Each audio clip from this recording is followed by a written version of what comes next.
several times in each chapter, we see how helpless Krishna is. We find weakness lording over strength exactly because it is weak. Srimad Bhagavad Gita is an epic struggle, and Krishna is the struggler. It all tugs at your heartstrings. It's actually a song, as much of melancholy as of wisdom. And that's the reason I love the Gita.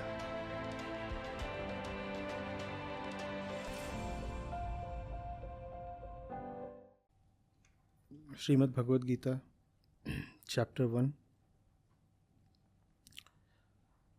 verse 21.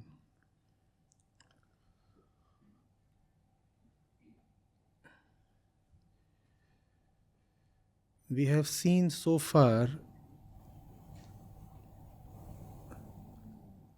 the predicament of the one who finds himself hopelessly caged against the truth. We have seen the anxiety and the nervousness of Duryodhana in the first half of the first chapter. In spite of having a larger army and more experienced fighters, Duryodhana still is in an internal turmoil.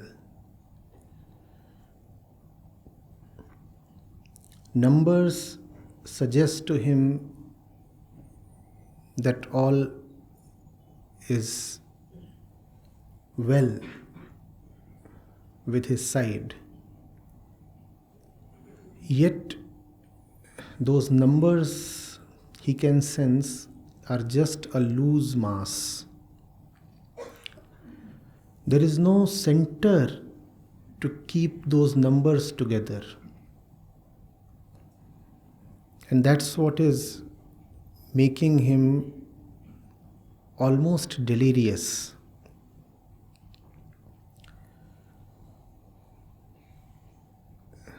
He approaches Drona, and it is very strange. Starts counting to him the names of the warriors on the Pandav side, as if Drona does not know.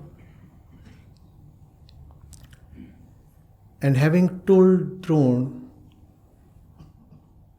of the warriors and the strength on the Pandav side, he tells him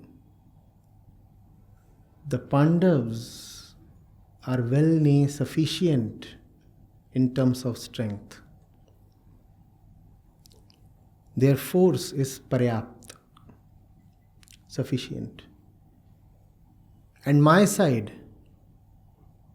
in spite of having fighters like you and the 100 brothers and the invincible Bhishma, we are still insufficient. It's as if in a moment of epiphany, reality has struck Duryodhana. He sees that he has lost out on the one central thing that enables you to fight any war in life.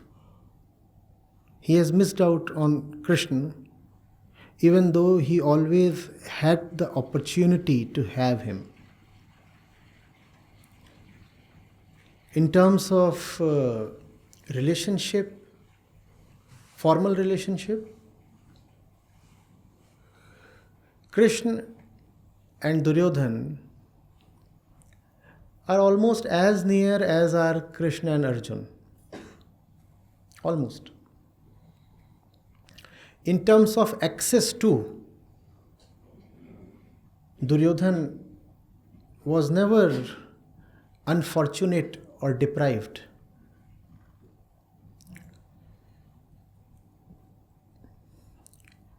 But he never realized that one central thing that's important in life.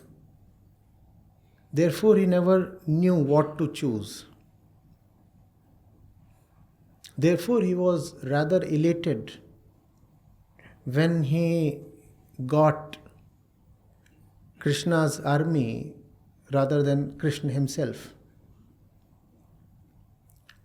And even more so when he learnt that Krishna is not going to pick up weapons during the war. He didn't realize the value of consciousness compared to the value of material.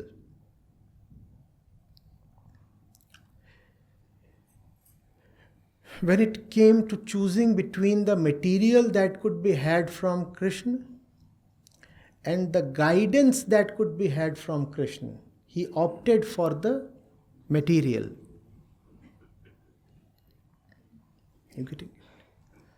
And that's the central mistake each of us makes.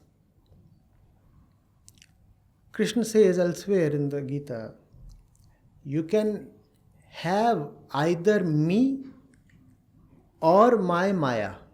These are the only two options that you have. There is no third thing to have. In fact, there is not even a second thing to have. Because even the Maya that you rush after is mine.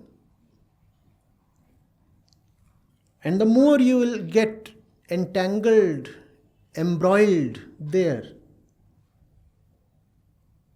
the more you will be forced to remember me. After all, it's my Maya. But nevertheless, still, most people opt for Maya, so did Duryodhan. And just before the war is to begin, Duryodhan seems to have realized that he has made an irreversible blunder. So we see all kinds of scattered and loose statements from him, all denoting a realization of weakness.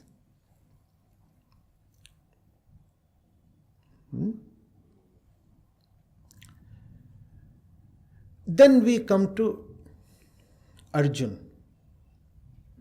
Another case study. What does Duryodhan stand for? Duryodhan stands for someone who has made repeatedly such bad judgments in life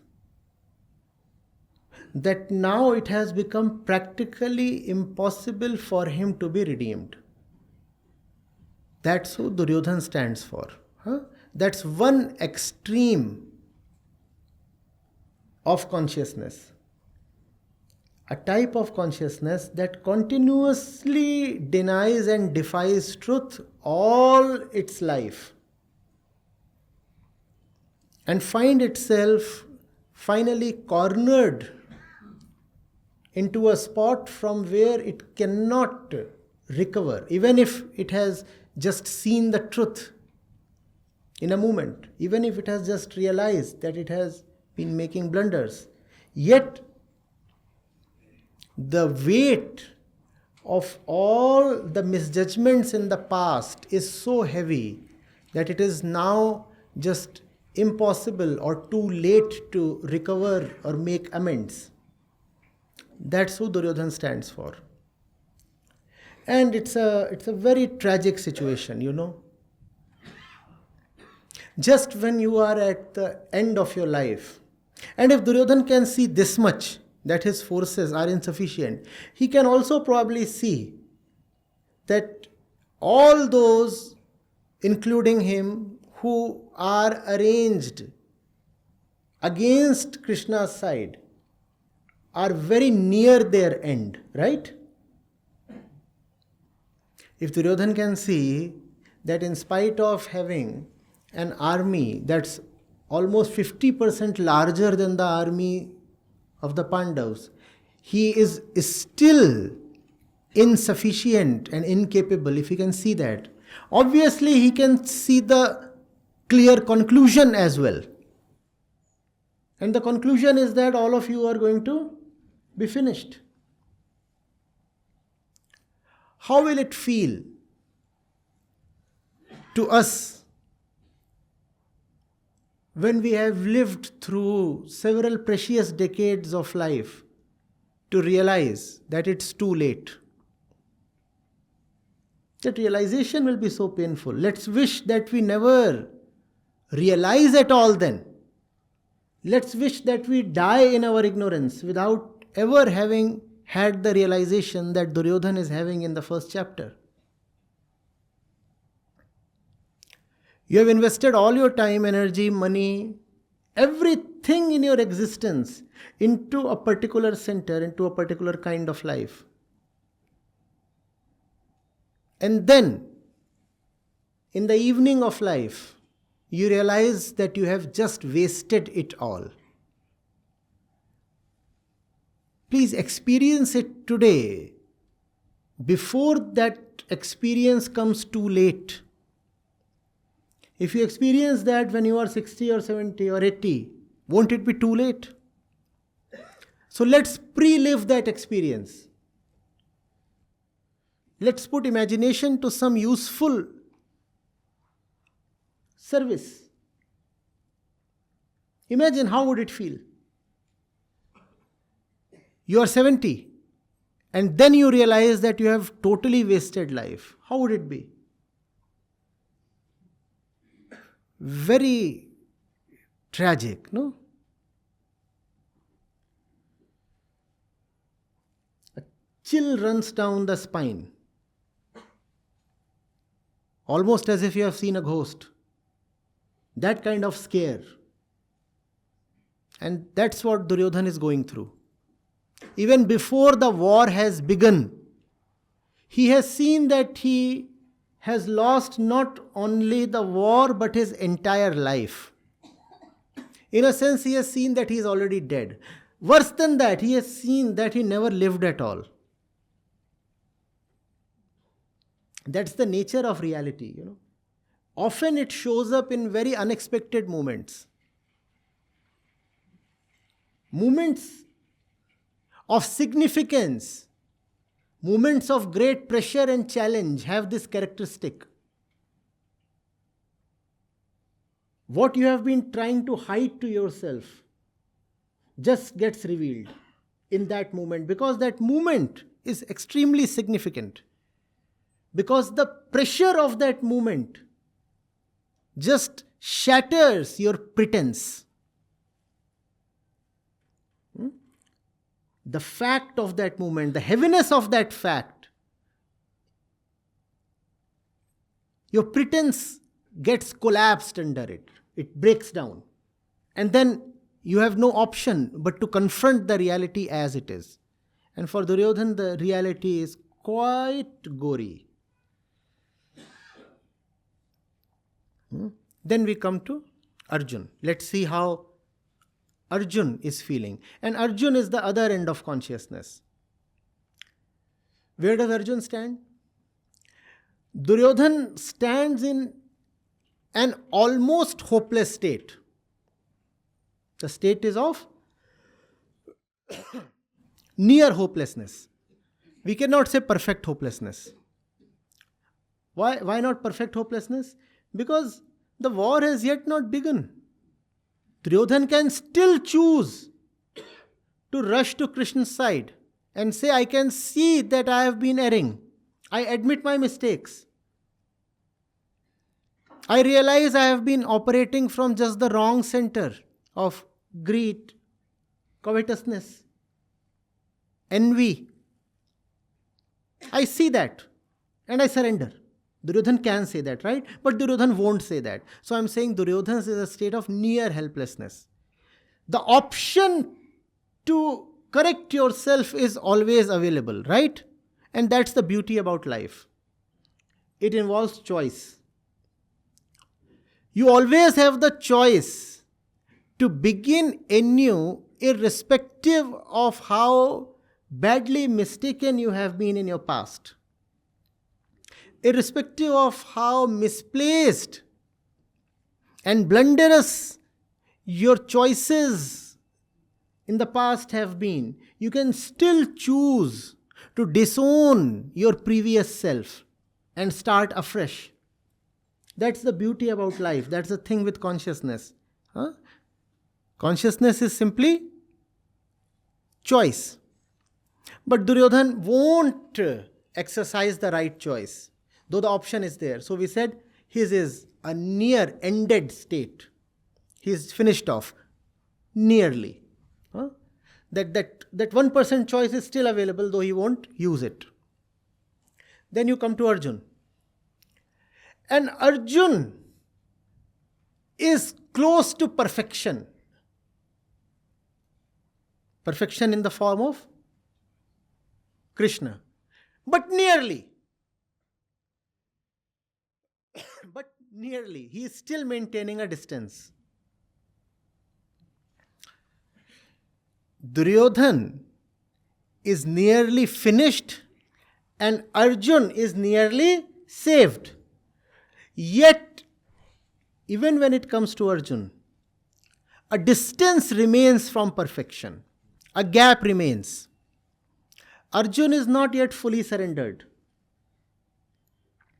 Arjun is maintaining his personal self that comes from both biology and society. And here on we'll hear arguments coming from those centers, from Arjun, from the social center and from the biological center. The biological center will obviously talk of feelings of attachment, relationships of blood. And the social center will talk of all the prevalent social customs and beliefs that Arjun is not feeling courageous enough or clear enough to violate. So let's just listen to what Arjun says and does.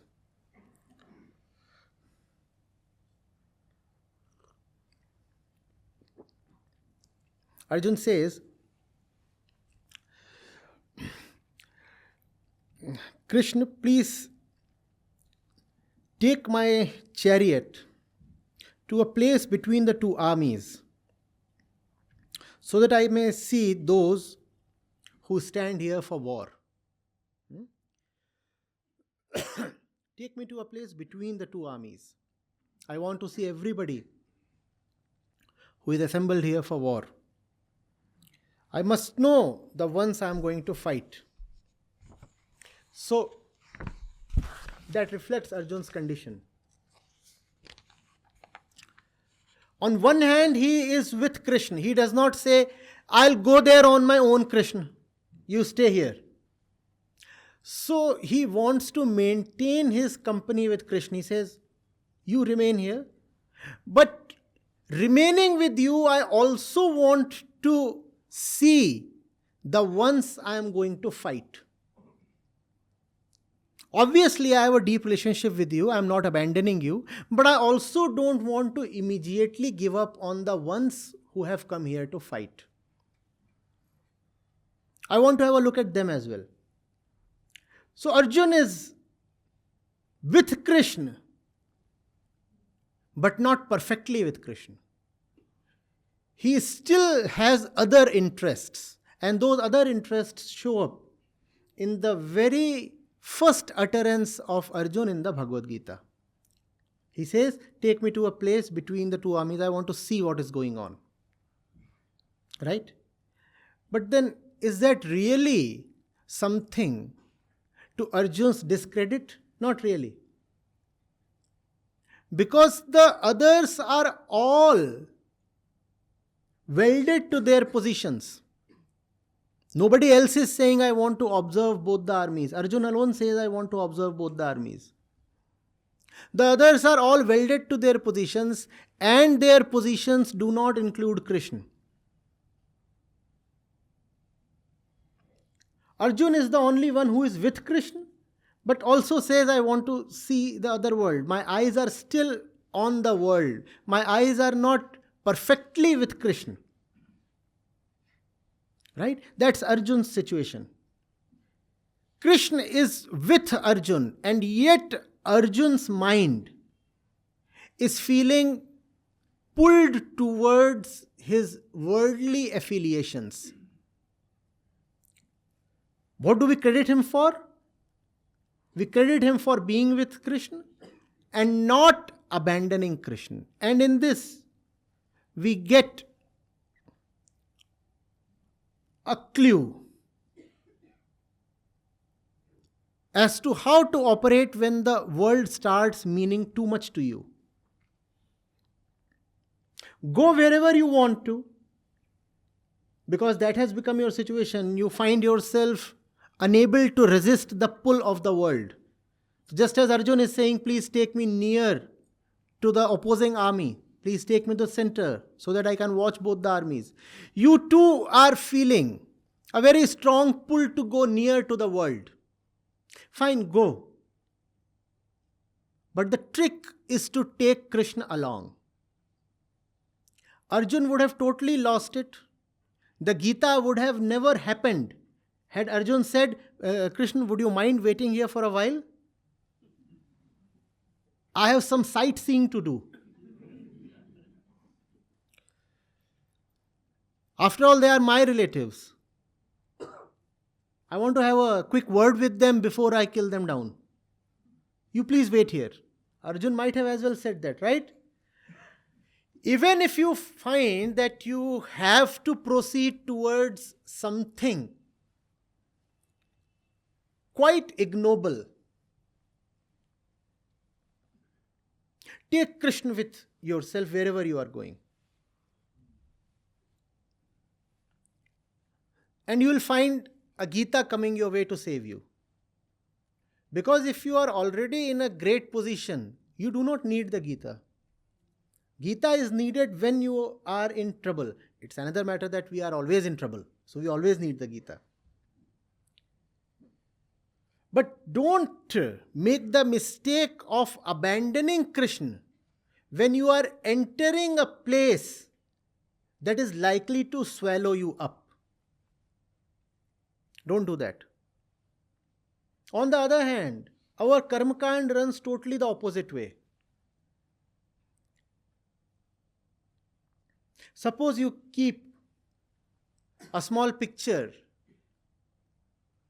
of your favorite deity in your pocket in general. You will find that when you are going to enter some kind of mischief, you will keep that picture aside. You will say, you keep it here. Because right now I know I am going to do something quite mean. So I cannot keep this picture and do that kind of thing. So I am keeping this here. And then I will proceed and do all that. No. The approach has to be opposite. If you find yourself incapable of stopping in the matter of mischief, do whatever you feel like, but take Krishna along with you.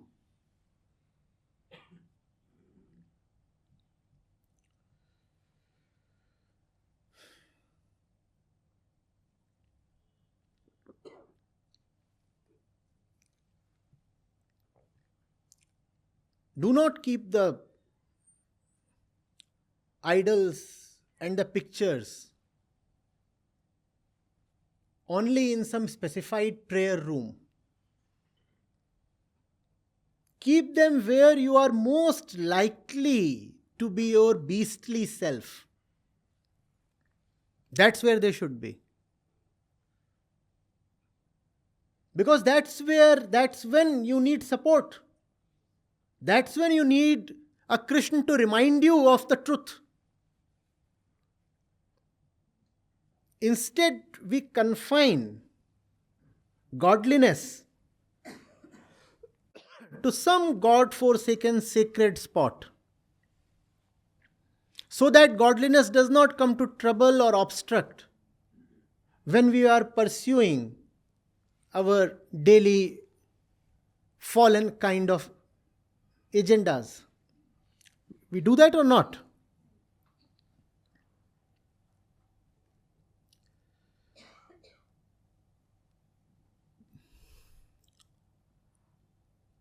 So fine, Arjun says, I want to look at both the armies. You take me there, Krishna, you take me there. Even if I am going to a place that's likely to consume me, I'll ask Krishna to take me there. You take me there. I might be committing a mistake, but if I'm asking you to take me there, I'm sure you will save me as well. I might have made a great mistake, but I have not made the final mistake. The final mistake is the one that Duryodhana has made. And that final mistake is to abandon Krishna.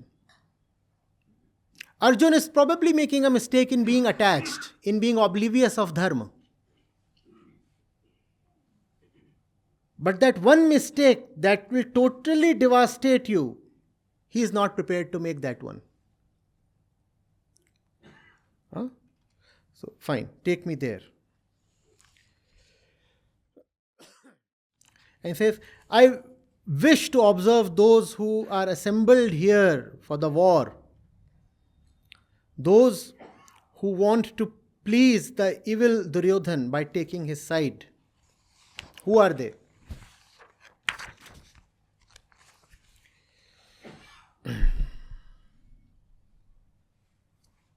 So,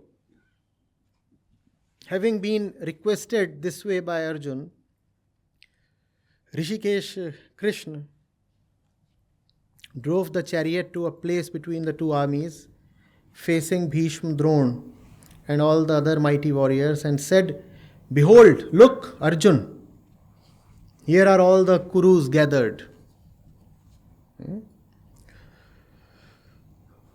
And then what does Arjun see?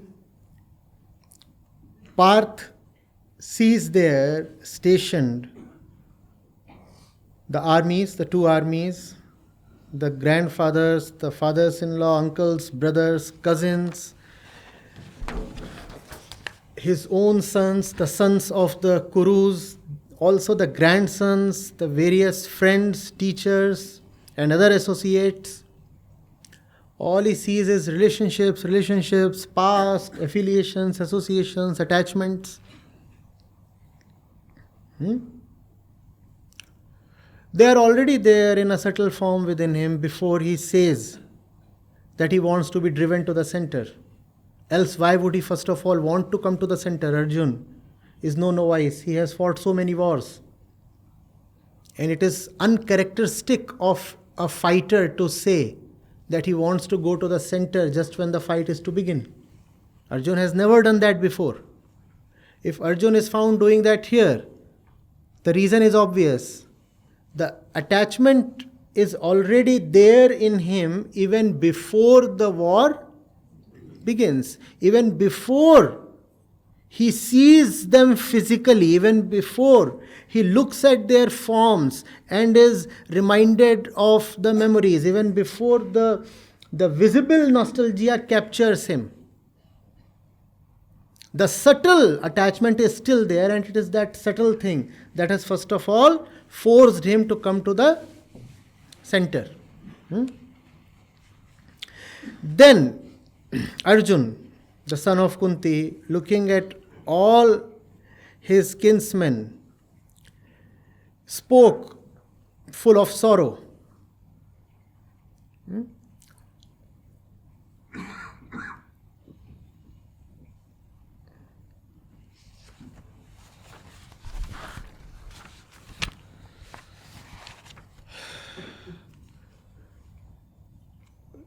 Krishna, seeing these my relatives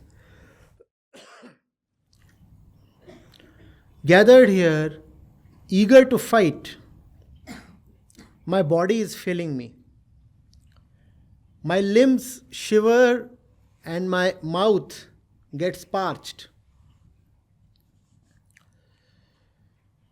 My hair stands on end.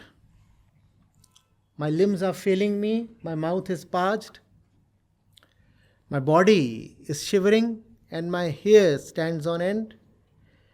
Even this Gandiv that I am so proud of, that never fails me, seems to be slipping from my hand. Further, my skin is burning. The symptoms that Arjun narrates here are all physical, gross. What is it that is actually shivering and burning? The mind is actually shivering and burning. The mind is shivering, burning. One reason we can immediately see. The reason is physical. The reason of blood and the body. As is narrated, grandfather, uncles, sons, sons of sons, all other kind of relatives, and any number of friends and associates, people he has known in the past. There is hardly a face on either side that Arjun does not already know of. And that's turning him quite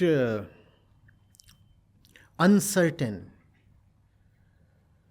feeling very weak within. What's this going to happen? This one is unlike any war I have fought in the past. First of all, I never have had to face my relatives, and even on the few occasions when I indeed had to face Duryodhana, etc., the war was never supposed to be final. I could defeat them and let them go. But here, first of all, entire range of relationships has converged. There is hardly a kingdom in entire Bharatvarsh that is not represented here on this battlefield.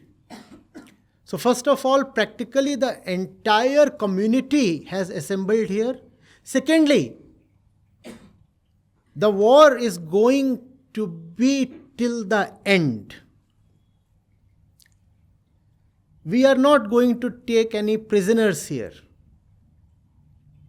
People are going to be fatally defeated. The defeat is going to be final, mortal, not just mental. Nobody is going to be defeated and get out of here alive. To be defeated is to be killed.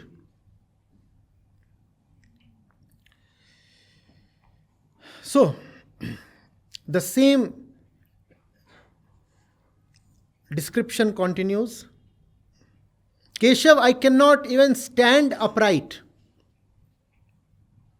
The mind is quivering so much. I feel I'll fall. My mind is in a whirl. And I see adverse omens. Just as you were talking of negative energy and negative vibrations. Arjun says, I am seeing negative omens. Are the negative omens outside of Arjun? It's all in his. And when it's in your mind, then you start seeing it all over the place. Getting it?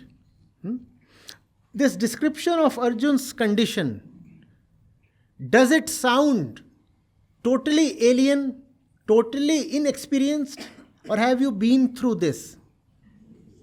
Not always, not daily. But don't we know what it means to be in such a condition? It's a condition of tear. One is being pulled apart by opposing forces. So one is torn.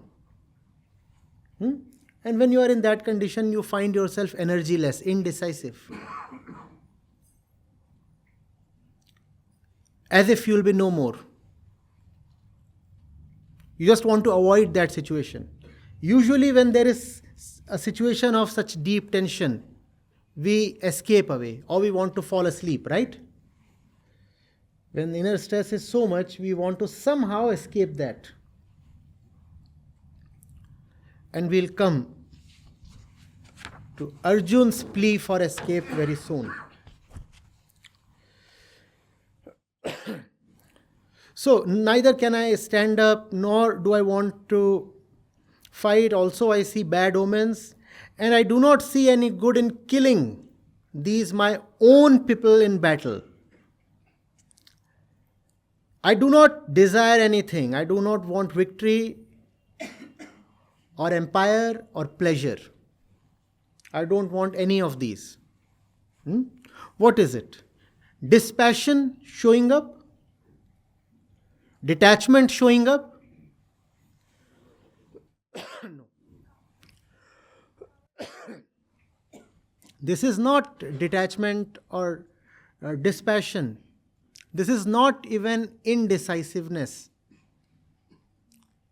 Arjun is making a very clear decision. And the clear decision is in the favor of the body. Though he says that he is feeling indecisive. He is saying he feels weak, but he is taking a very strong decision. He says that he is shivering,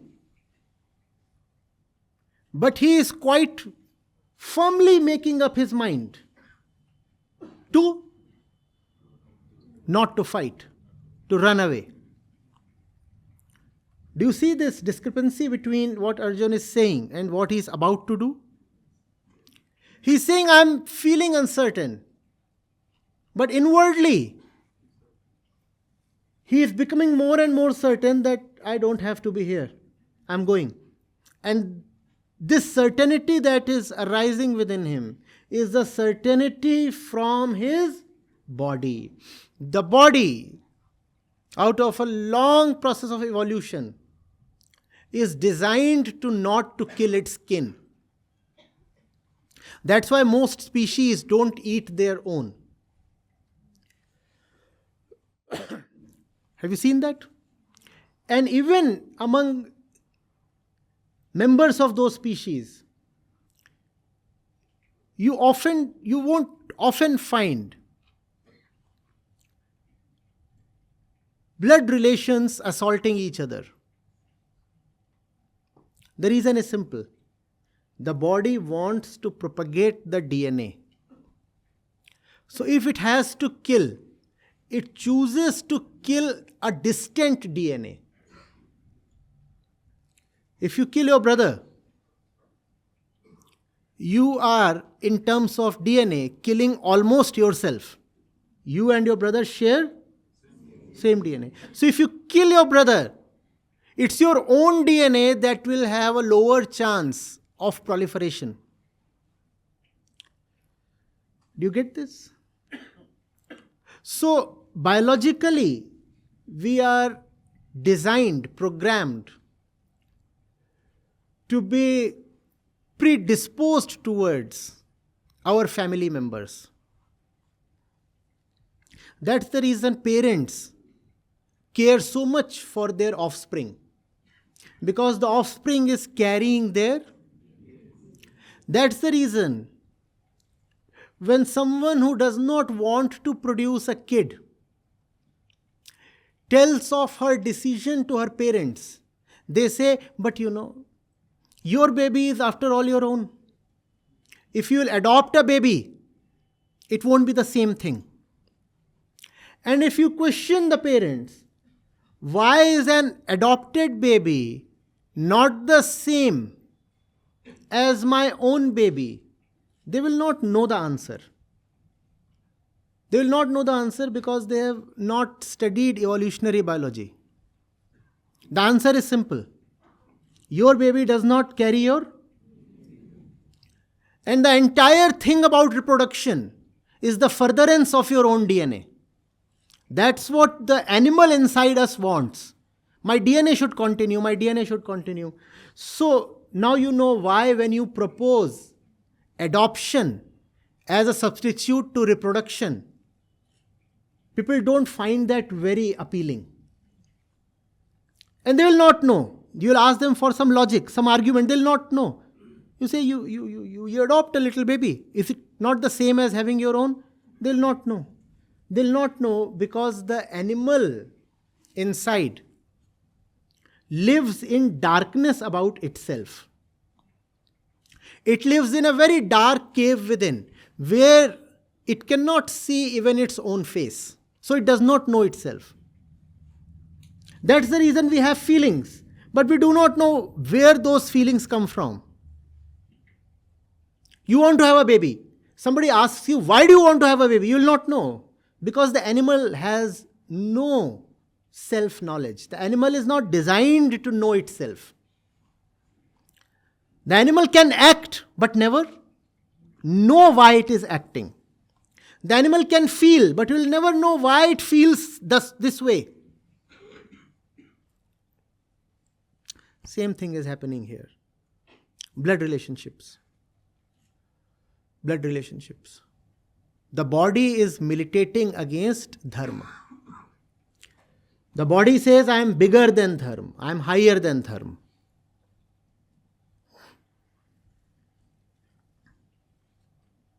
Getting it? And after the body, there is a lot more. We are coming to that.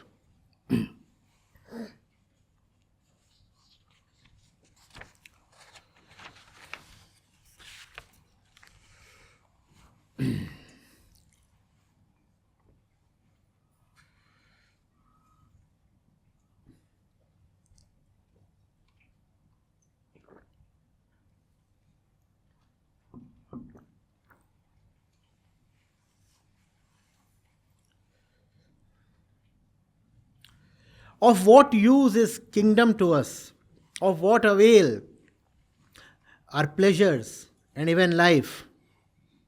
If these, the ones who are standing to fight, if these, for whose sake we desire that empire or pleasure or enjoyment,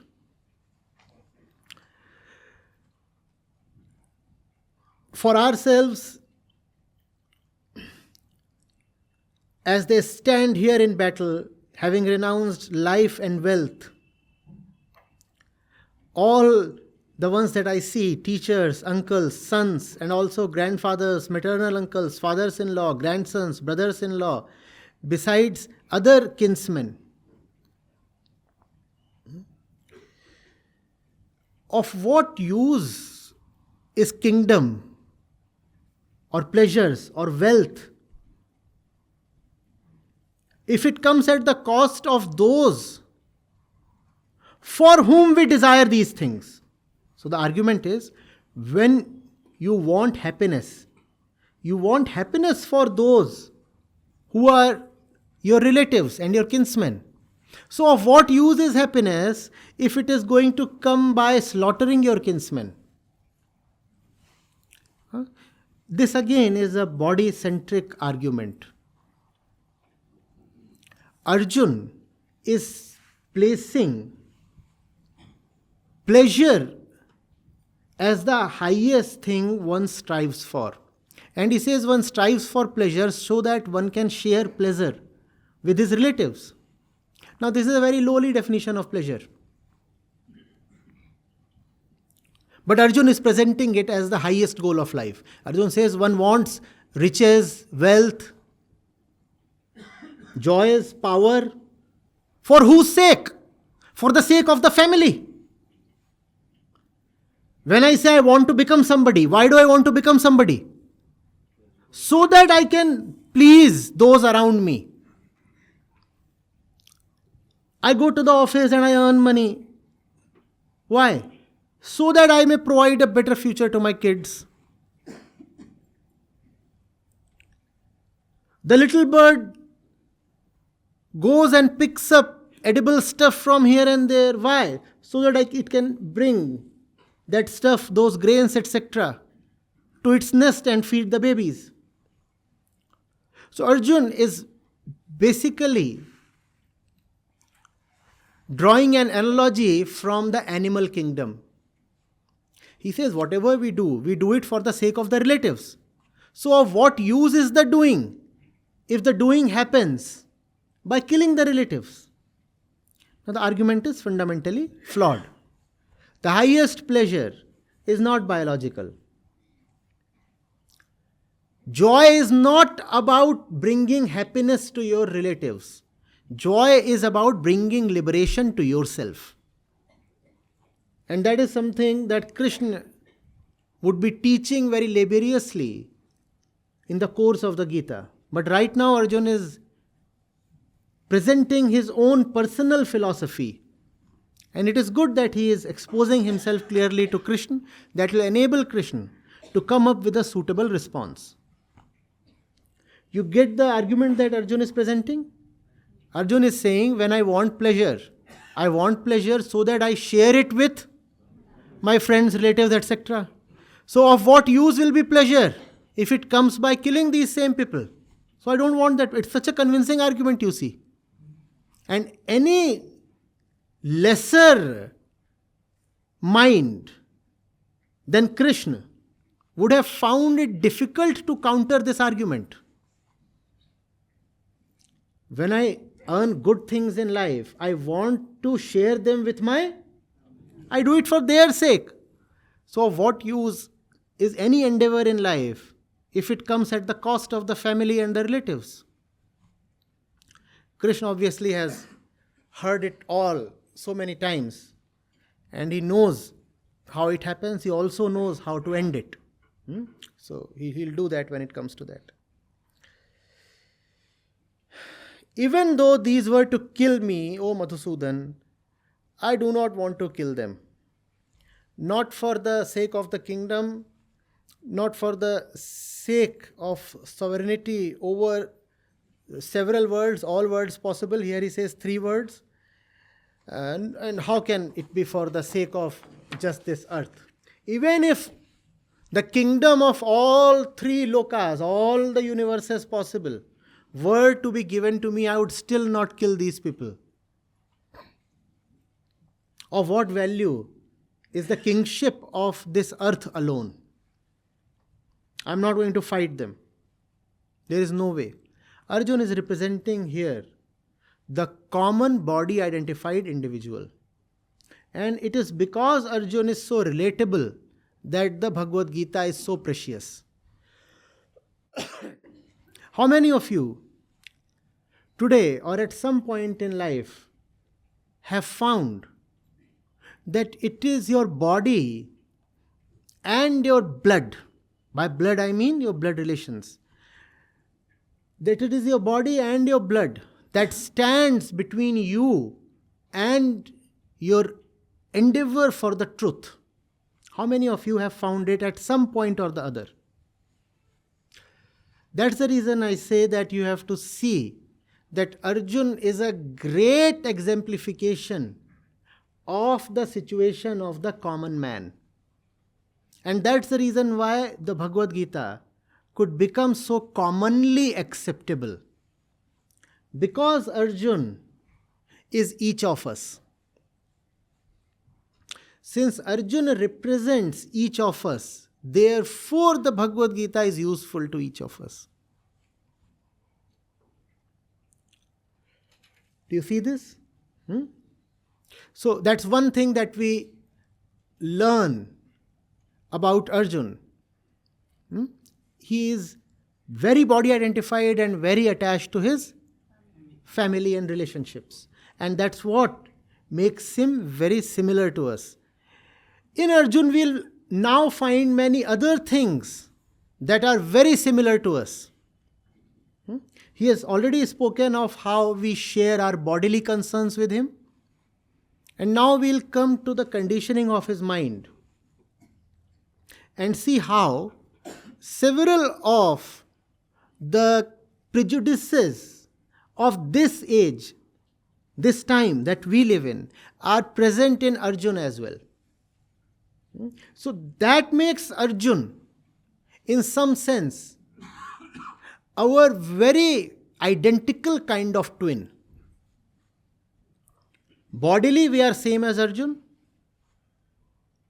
And now, soon, we are going to see that even mentally we are same as Arjun, in the sense that Arjun carries many of the same thoughts and beliefs and conditionings that we all do. It's as if we are looking in the mirror and finding Arjun equal to us in body and equal to us in mind. So the body-centric argument continues still. What pleasure indeed could be ours, O Janardhan Krishna, from killing these sons of Dhritarashtra? We'll only earn sin if we slay them.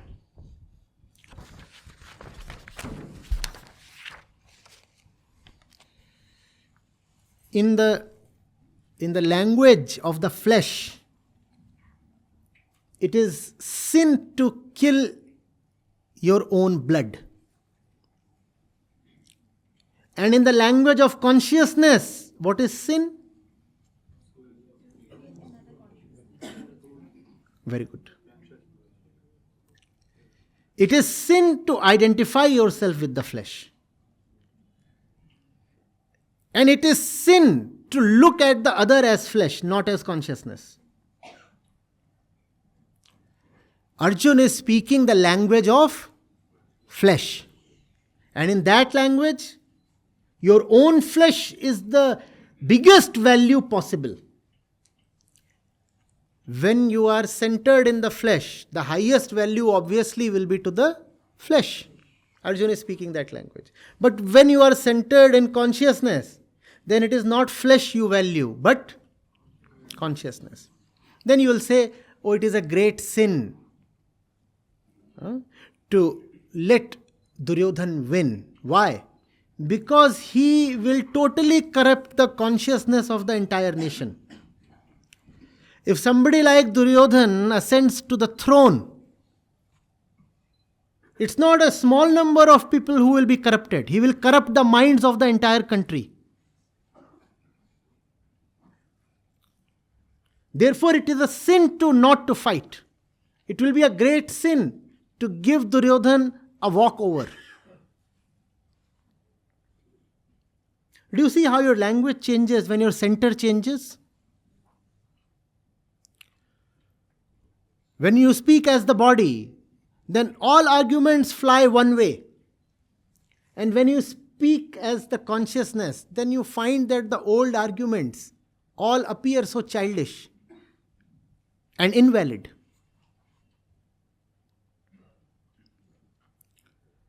Are we together till here? So,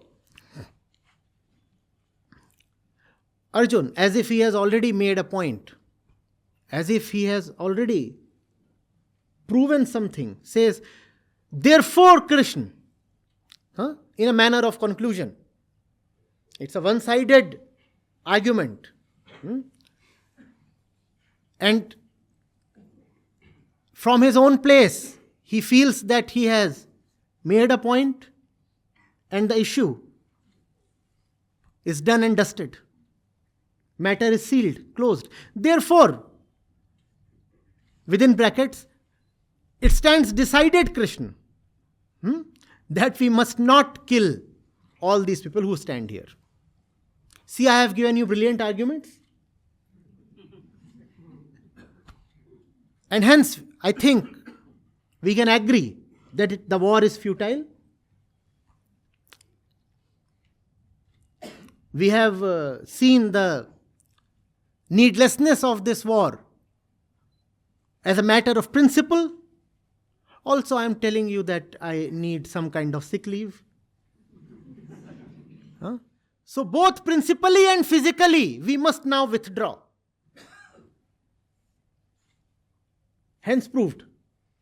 And Krishna has not even started speaking. He is just watching.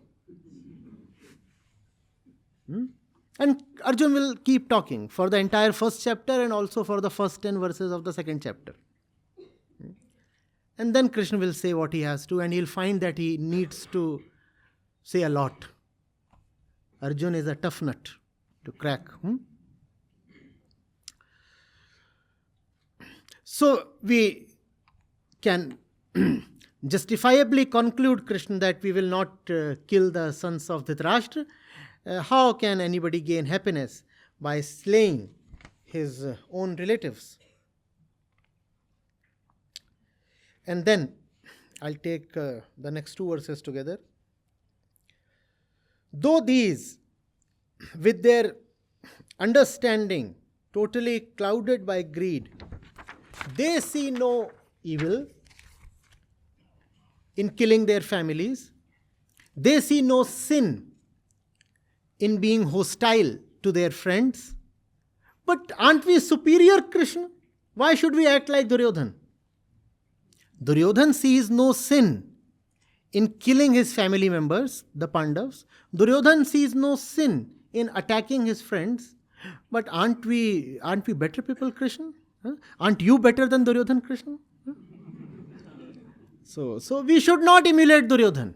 Let him do what he does. Let's not fall to his level. Let's leave him alone. Let him become the king. It's a small thing. He is a baby. We are grown-up fellows. If he wants to have the kingdom of entire India, let him have that. It's such a small thing. We can just abstain from these things and walk away honorably. So, Janardhan, we are the ones who clearly see the evil due to the decay of families. We should turn away from this sin. We should not partake in whatever is bound to happen. Now that he has talked of family, something else comes up. Now we see the social side of Arjun coming up, and this is very important. So far we had seen the physical, the biological side of Arjun. Now we see what kind of a social mind Arjun is. Let's listen what he says. He says, if all these people here are killed, we have come to the 40th verse.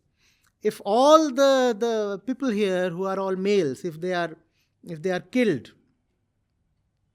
then the family decays. And if the family decays, then all the religious rites of that family, they too will die out. And if that happens, then dharma is no more because there is nobody conducting the religious rites. And when dharma is no more, then adharma will overpower the entire family. So you get here an idea of the social and religious orientation of Arjun here. And that's not merely Arjun's. That represents the prevailing social and religious dogmas of that time.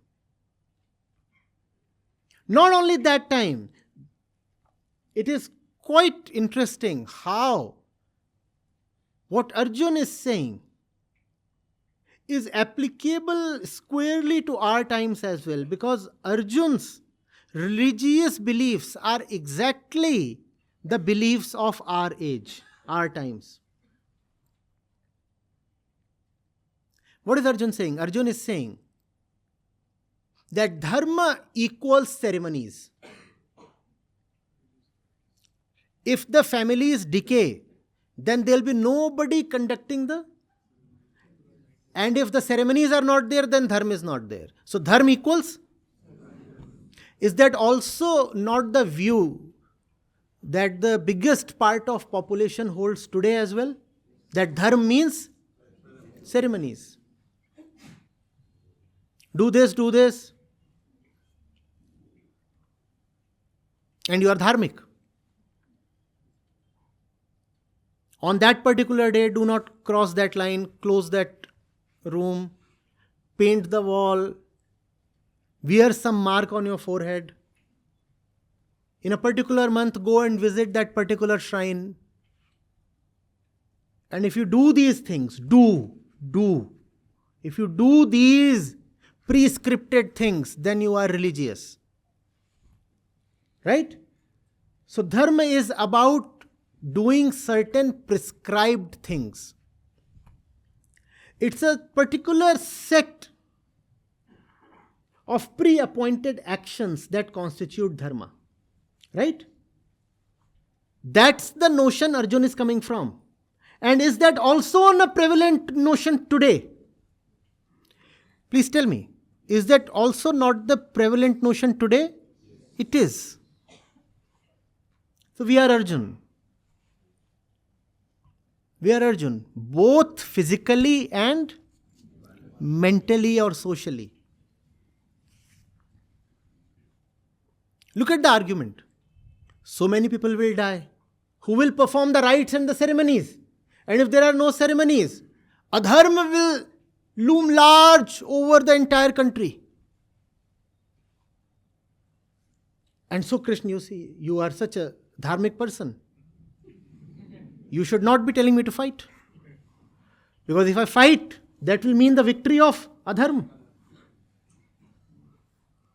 Do you see how ego acts? It acts as the teacher of the teacher. Here, Arjun does not even know that he is trying to teach Krishna. Arjun is telling Krishna, if you are telling me to fight, then you are telling me to promote adharma. And if you tell Arjun in his face that you are trying to usurp Krishna's position, you are actually trying to become a teacher to Krishna. Arjun will say, I cannot even think of that. I respect Krishna so much. Will I ever try to teach Krishna? But that's what exactly you are doing here, sir. That's exactly what you are doing. The ego takes itself to be the truth. Right? Nobody considers himself as a mere fallacy, a shadow, an apparition. Do we do that? We take ourselves as real, don't we? So the ego thinks of itself as the truth. And if the ego is the truth, why will the truth accept any teacher? The ego really cannot accept any teacher. In some sense, the teacher has to fool the ego to get himself to be heard. The central belief of the ego is, I am the truth. Through various means and tricks and methods, the teacher needs to display to the ego that it is not the truth. Otherwise, the ego has a deep and unquestionable belief. I am the truth. I am the truth. Though it will pretend to be humble on the surface, right? You ask the ego, you think you are the truth, right? And there can be no two truths. Therefore, Krishna is not the truth. You are the truth standing in front of Krishna, and you cannot have two truths. Therefore, Krishna is not the truth. And the ego will say, God forbid, I am such a humble ego. How can I pretend to be bigger than Krishna? No, I am not saying Krishna is not the truth. But sir, that's exactly reflecting in your thoughts and words and deeds. Look at what you are saying and doing. It is very clear that you are taking yourself to be the truth. So Arjun is presenting his case this way to Krishna.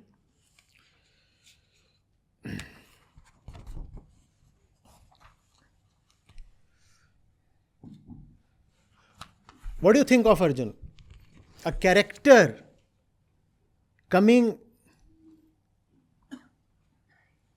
from the 10th or 15th century BC? Or is he someone sitting in the middle of us?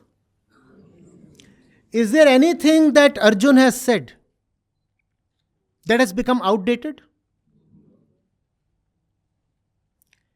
Any argument that Arjun is making is very topical, very relevant.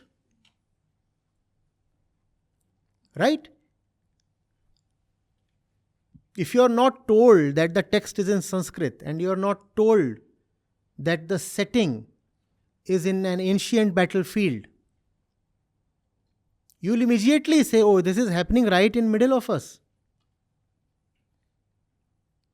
That's the reason Gita is so important. That's where its sacredness comes from. That also gives us a definition of sacredness. The sacred is not necessarily that which has been told of as sacred. The sacred is not necessarily that which has been thought of as sacred. The sacred is only that which liberates you in this moment. That's the definition of sacredness. That which liberates you today is sacred, and only that is sacred. If an ancient text is sacred, then it must liberate you today. And that's what the Gita does. Therefore, Gita passes the test of sacredness. Not all the books that you call as Shastra pass the test of sacredness. They do nothing to liberate you today. They should not even be called as Shastras. Only a very small number of books today deserve to be called as scriptures. And those scriptures must be respected unconditionally. But only those scriptures. Not every old book in Sanskrit can be held as respectable just because it is old and it is in Sanskrit and it talks of religious matters. No.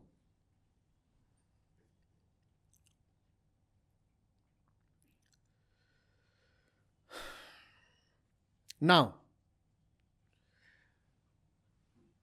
look at Arjun's mental disposition. And when adharma rules, prevails, impiety rules, the women of the family become corrupt, Krishna.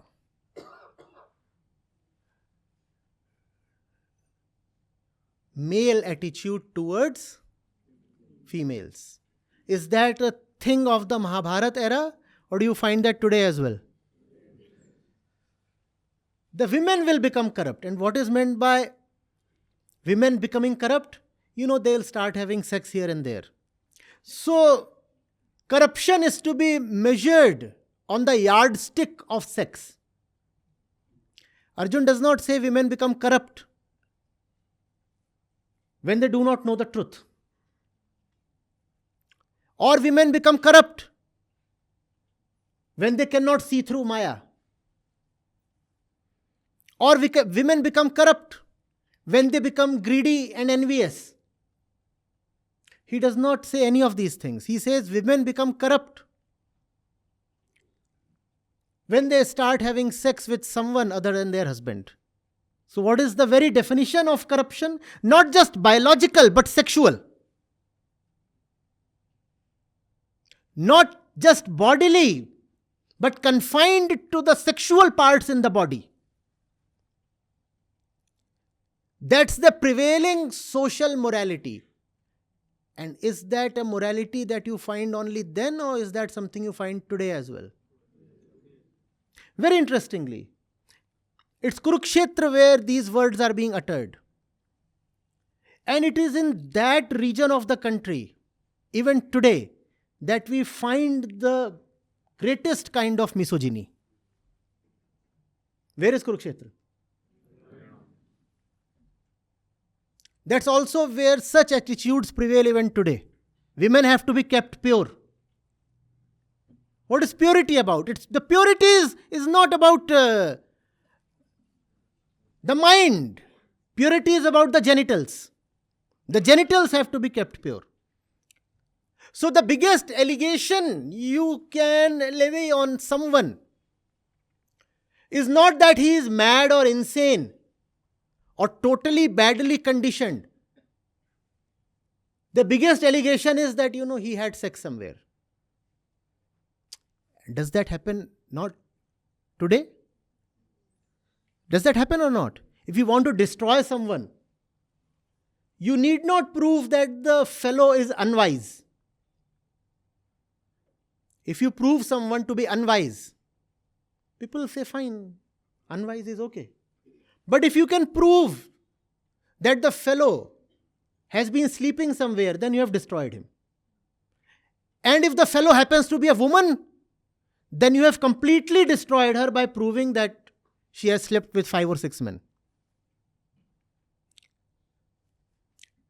Times have changed. Minds have not changed. And that's the reason Gita is so useful. Because Gita represents the contemporary mind.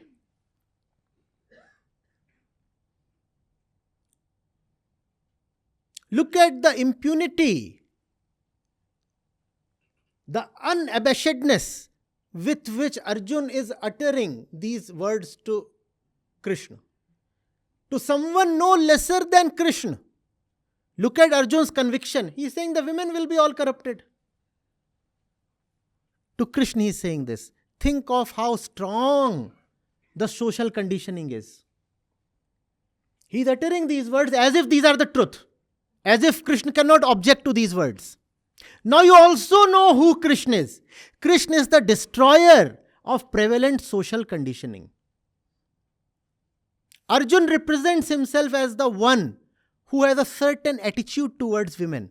And Krishna comes as the one who destroys all kinds of feeble attitudes towards women. Are you getting this? What is the function of Krishna in today's society? To liberate it of all kinds of nonsensical attitudes that we have towards women. Krishna was doing that then, and Krishna will have to do that today as well. The men folk, all the men were having very poor attitudes towards women back in those times. They continue to have equally bad attitudes towards women even today. These words are so contemporary. Right? Even today you can hear these things being said almost everywhere.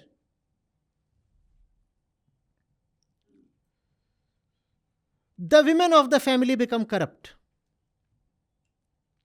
And then see how the argument proceeds. And once the women are corrupted, there is intermingling of castes. So one kind of attitude towards women very quickly followed by an attitude towards castes. And these two things go really intermeshed, Purity of women and purity of caste. There can be no caste system without keeping the women pure. If there is intermarriage, therefore, among the caste system is gone. To survive the caste system, you have to keep the women pure. Especially the women of the so-called higher castes. The caste system or the Varna Vyavastha, it was prevalent then, and more or less it's prevalent in the same way today as well. Kind of sanctions the men from higher castes to have sex or marriage with women from so-called lower castes. But what is absolutely forbidden is women from higher castes mingling with men from lower castes. No. That's a nightmare that the higher caste men cannot allow.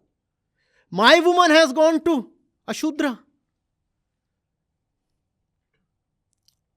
What hell?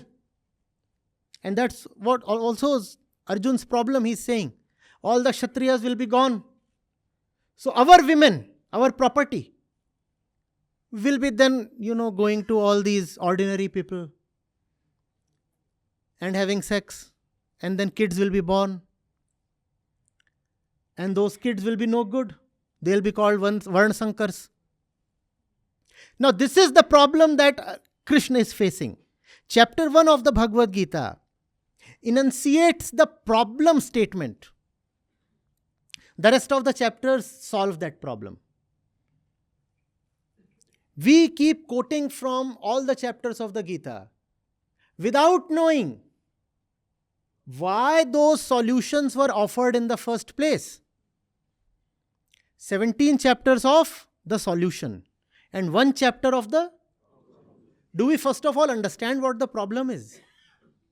The problem is that Arjun is first of all body centered, and second, he has very regressive kind of social attitudes, and the attitudes that he has show up towards 2 categories of population: A, women; B, lower castes. So who is Krishna then? Define Krishna. Someone who comes to liberate women and someone who comes to help the so-called lower castes. Someone who will tolerate neither misogyny nor casteism. That's who Krishna is. And that's what true spirituality is about. Instead, we find misogyny and casteism prevailing in the name of religion. Look at the inversion, the complete inversion. Today, if you have bad attitudes towards women, and today if you have gross casteism, all that is in the name of religion. But here we have true religion in which Krishna is saying, all this is nonsense, Arjun. What are these attitudes you have towards women? Come on, grow up. So true spirituality destroys misogyny. True spirituality does not admit casteism. And that's the reason why religious people will be bloodthirsty against spiritual people. And that's the reason why when the true spirit of the Gita will be revealed, the revealer will have to face a lot of attacks.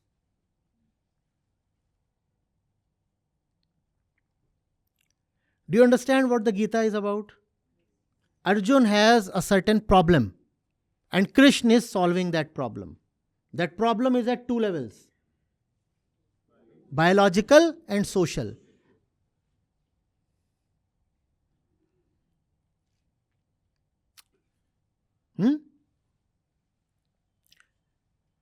I put it this way. The problem is at 2 levels: vritti and sanskriti.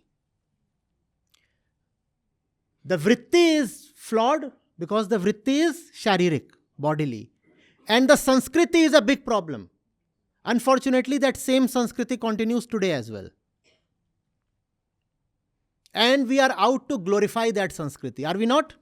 More and more we are hearing of culture, culture, culture. As if culture is religion, as if culture is spirituality. Krishna here is a destroyer of sanskriti. Do you see this? Krishna is destroying not just vritti, but also the prevailing sanskriti of those times. Do you see this? Never again must you allow someone to talk sanskriti to you. Arjun is trying to talk Sanskrit to Krishna and Krishna is totally refusing. Never again say that the Gita comes from Sanskriti. No, Gita has nothing to do with Sanskriti. In fact, Sanskriti is totally opposed to Gita.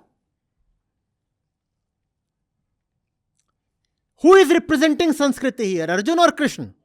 Arjun is representing Sanskriti. And Krishna is telling him your Sanskriti is of no value. Keep it aside.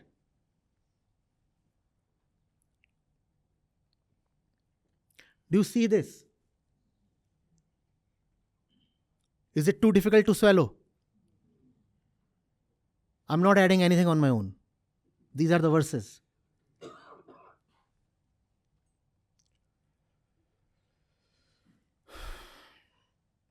Now,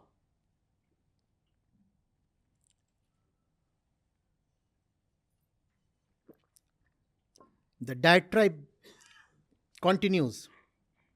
And this mixing of castes indeed puts the family to hell. So that's how a social mind thinks. The definition of hell according to a social mind, when you mix with someone from another caste, then this is hell.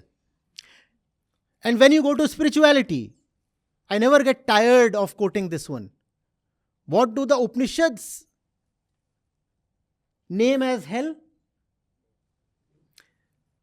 Arjun is saying, mixing with person of another caste is hell.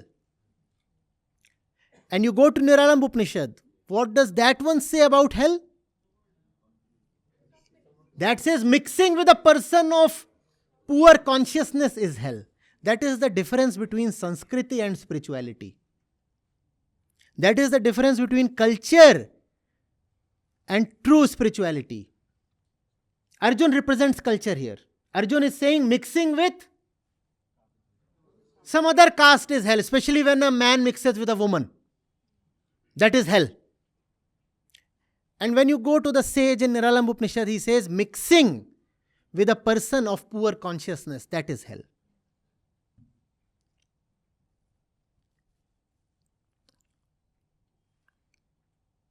Great difference. Great difference. Do you understand this? The person might belong to your caste. You might have had a well-arranged marriage with all the ceremonies as most of us do. But still the person is of poor consciousness, as are most people. And that exactly is what is called hell. It is not the other caste that is hell. It is the level of consciousness that decides hell or heaven. Equally, the Upanishad says, heaven is the company of people with great consciousness. That alone is heaven. Caste, etc., or creed, they do not matter. Do you get this? Huh?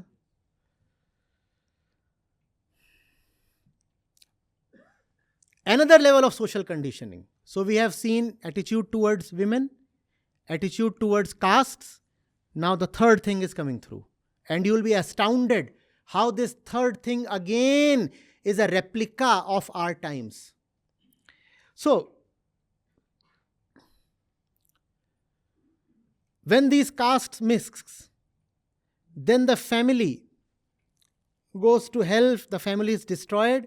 Also the souls and the spirits of the ancestors, they fall because they are deprived of the offerings of rice ball and water. Do you understand that ceremony? Offering rice ball and water to the pretatma of Jivatma or whatever, of the ones who have died. So the third level is of superstition. Physical, social, and superstition. Arjun cannot be someone from the previous centuries. Arjun has to be someone sitting right in middle of us, right? Maybe he is sitting right in the middle of our mind. Possible? Casteist, misogynist, and now superstitious as well. Who is Krishna? Someone who fights superstitions. The arguments in favor of Krishna are in favor of superstition are coming from the culturally conditioned Arjun. And Krishna is now someone who will fight all these arguments. See, what nonsense is this? Ancestors are flying and the ancestors are hungry and thirsty. So every few months you offer them rice and water. And then they eat the rice and drink the water and the ancestors are then quenched. What nonsense is this, Arjun? What's going on? But Arjun is coming up with these arguments and he's taking these as very solid, very indisputable. And great arguments. What will happen to the souls of the ancestors? If our great high caste women go and procreate with the lower caste men. And our ancestors too, mind you, are very caste conscious. They will not accept rice and water from the wrong kinds of kids. The progeny has to be perfect.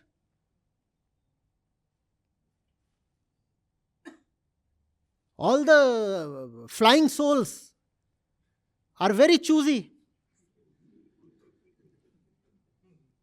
They'll prefer to remain hungry and thirsty rather than accept rice and water from the progeny of a lower caste father.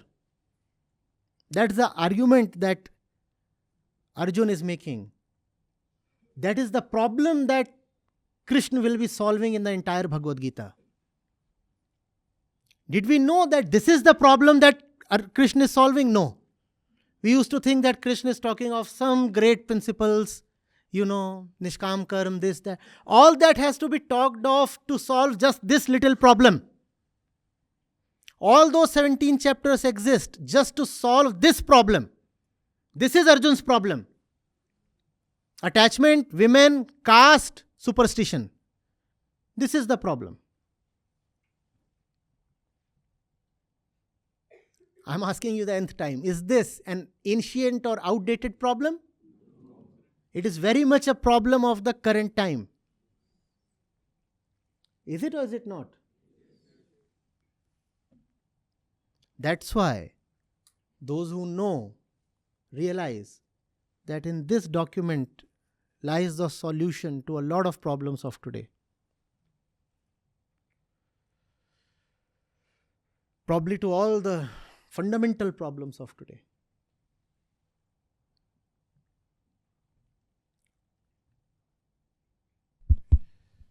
To top it,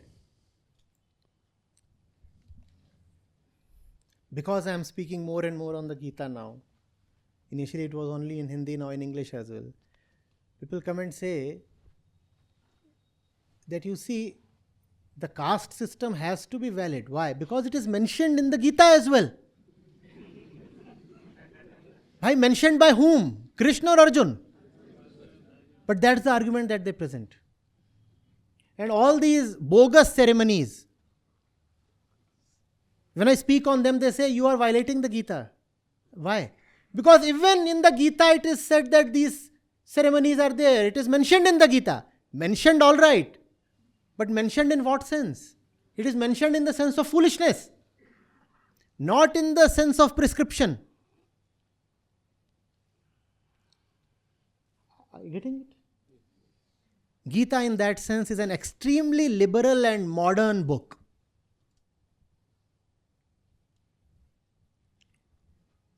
Gita is not orthodox. Gita is not conservative.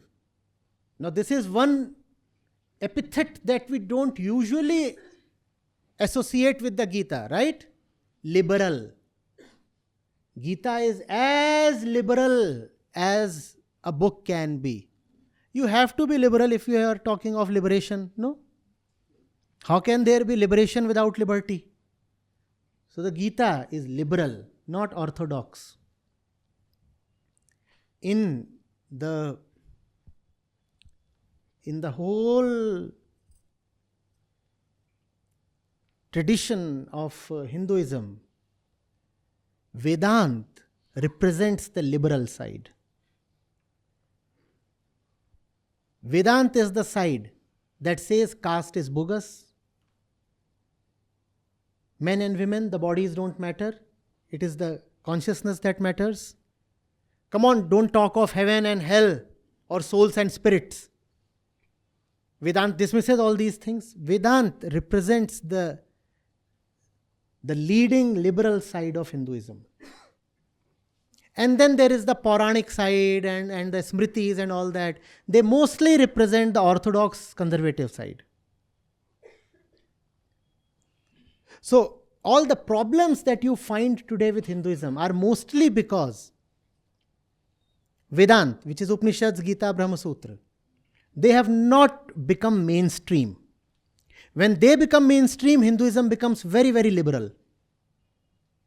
Instead, what you find mainstream is stuff like Garud Puran. All the Puranic things have become mainstream. And Garud Puran and books like that are continuously saying exactly what Arjun is saying here. They talk of the spirits and how the spirits move and what you have to give to the spirits to please them. That's exactly what Arjun is saying here. Maybe Arjun has come here after a reading of the Garud Puran. And you see what Krishna does in the Gita. He dismisses all that Puranic stuff. So never talk of Ved and Puran in the same breath. I hate to say this, but they are poles apart. They are two different categories of literature. But because we have read neither the Veda nor the Purana, so we speak as if the Veda and Purana are the same thing. They are not. They are not. Most of the Puranic literature is incompatible with Vedant. Both cannot be true together. If Vedanta is true, then most of the Puranic stuff has to be dismissed. Either dismissed or interpreted in the light of Vedanta. In the Puranic compilation, there are indeed some beautiful stories at a symbolic level. But even that symbolism can be revealed only in the light of Vedanta. If you want to liberate Hinduism of its evils, you will have to come to Vedanta. In fact, if you want to help the entire world, you will have to come to Vedanta.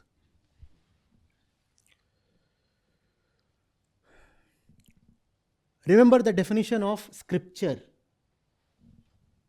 Folklore does not constitute scripture. Tradition does not constitute scripture. Stories from here and there and genealogy, that does not constitute scripture. Scripture is only when you are talking of your identity and its liberation. That's why the Bhagavad Gita qualifies to be called a scripture. And most other books that are called as scriptures are not scriptures. They are just old books. Just old books, not scriptures, not Shastra. Yes. Good evening, sir. Can you hear me? Sir, why is religion so obsessed with sex? In the sense that the normal kind of religious people who are socially respectable, all that they have in their mind regarding religion contains a lot of sexual connotations. So, for example, they'll keep saying that abstain from the other gender and practice celibacy. Instead of talking about core scriptures, I find them talking of women. Don't do this to women, don't look at women, don't talk to women, don't have relationship with women. Now I am not saying that men should have a lot of sexual relationships. No, that is not what I am saying. What I am saying is that instead of focusing on scriptures and knowledge and the removal of one's own inner ignorance, why are the social and moral and religious people talking so much of sex and women? Thank you. See, what has happened is, Rajdeep, social morality in some way has become conflated with religiosity. If you ask a normal man, he will be unable to tell the difference between social morality and religiosity. And what you call as social morality has so much to do with sex. Everything to do with sex. It is as if sexuality becomes the touchstone of morality. Not consciousness, not knowledge, not realization, but sexuality. So it becomes a very probable kind of thing for a religious person to start thinking of sexuality as very important. And then it starts hovering in your mind. What does true spirituality have to say about sex? The answer might surprise you. It has not much to say about sex.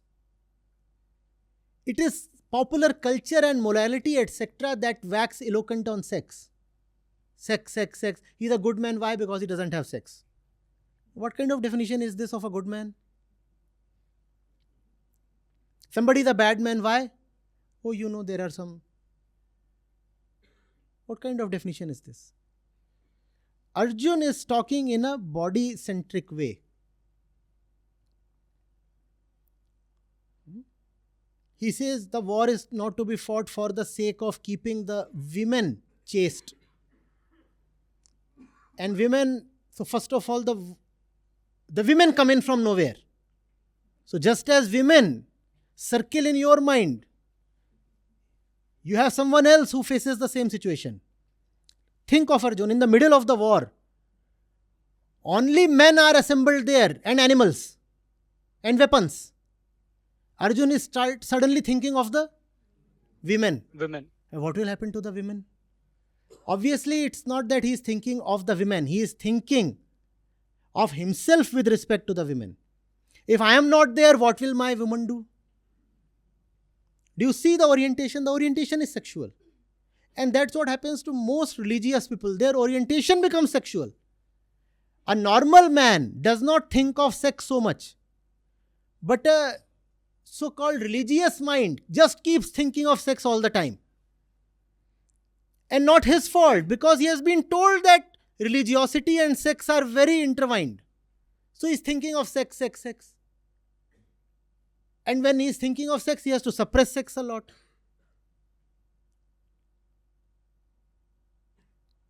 Take lesson from this. Sex has to become something small, something not very important, not a great monster that you are fighting all the time. Just as you do not remember what you took for breakfast yesterday, sex is something you should not even remember. If it is instead present in the mind all the time, what to do?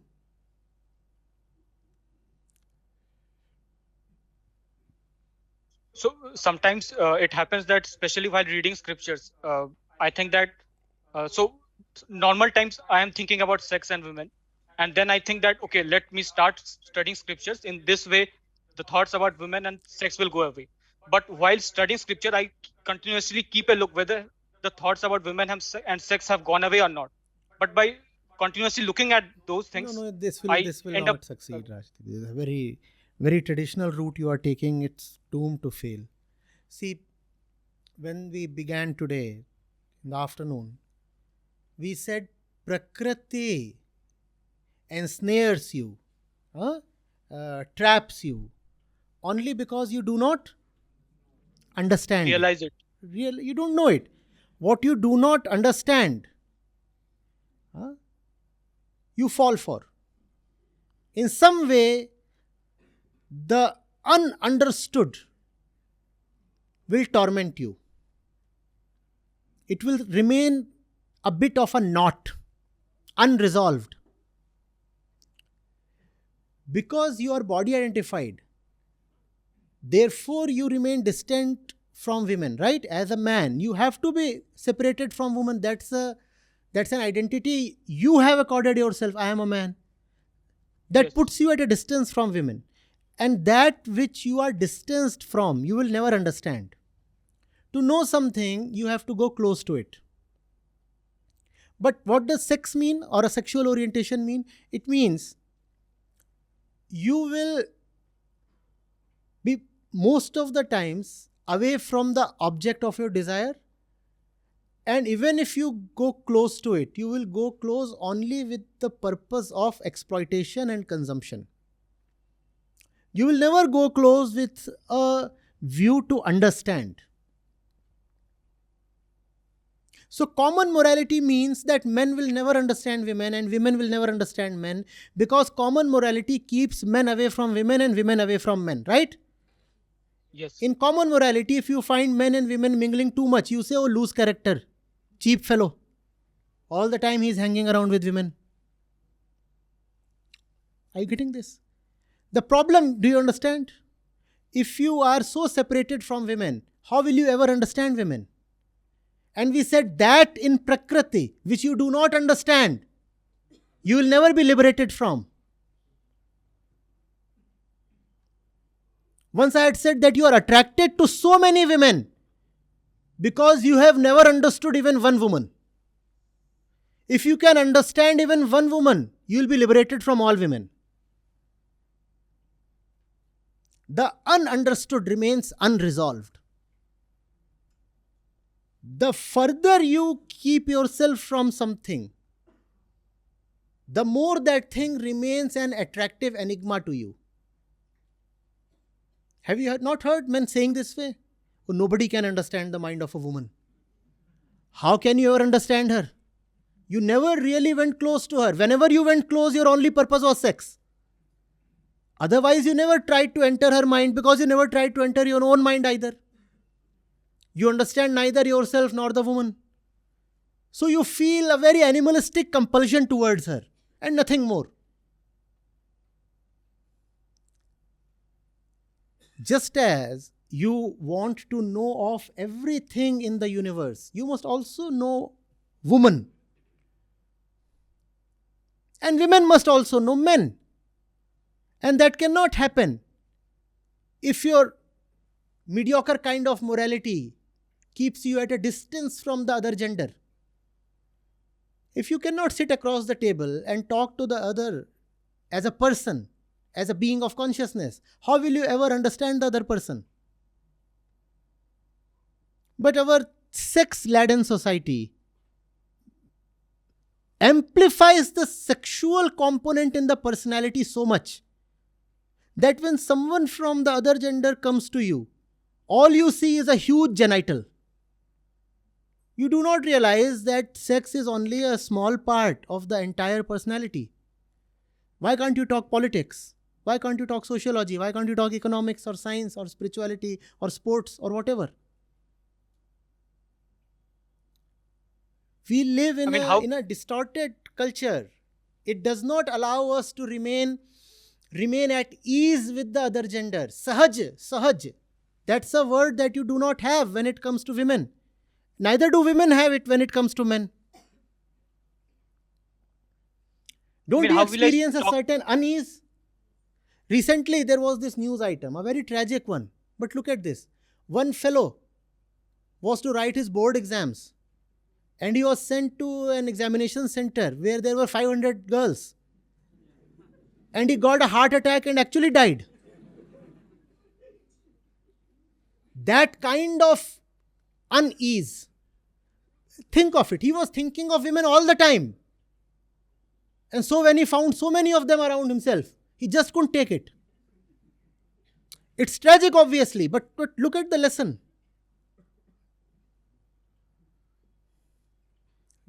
Just fainted.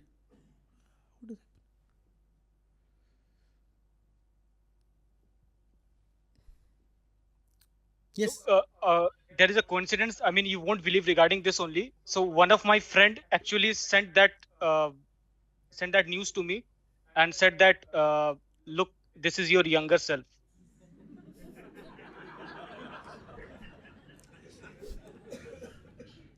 I mean, I don't know how even my college friends come to know about this problem. But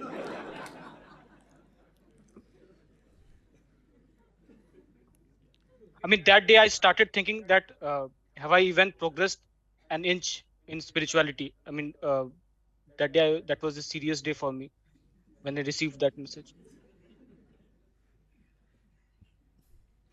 You know, my teacher, he told me, Sadho sahaj samadhi bhali. No pretense, no convoluted methods, no mumbo jumbo, just being the essential self is sufficient. Sahaj. Not excited, not distracted, not attracted, not repulsed. A person has come in front of me. I acknowledge the person is from another gender. That's all. I acknowledge. And I can talk now. That's fine. Half the population is women. How can you avoid them or remain in confusion about them? At some point in your time, you will enter a relationship. What will become the quality of your life if you do not understand women? The relationship will eat you up. And unfortunately, the other person also. have easy relationships with both the genders. Do not make sex such a big thing. If sex comes as an output of an easy relationship, it is okay. If it does not come your entire life, that too is okay. It is not a big thing. You know what the big is. The ease is the big thing. The sahajata is the big thing. If it just happens, happens. If it doesn't happen, don't force it.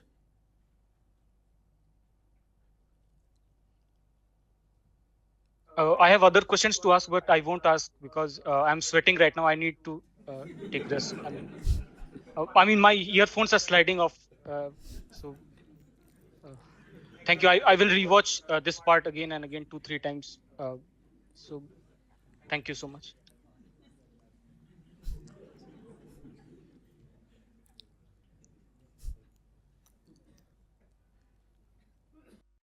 Pranam Acharya ji.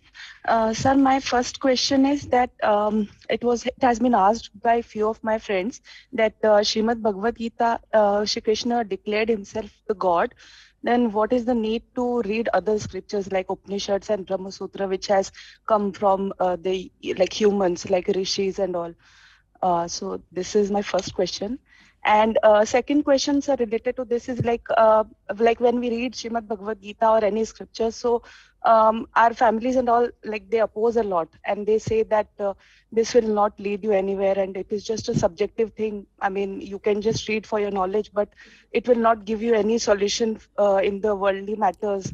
And then if we oppose it, they just say that you need to perform the ceremony and rituals, only then you can please God.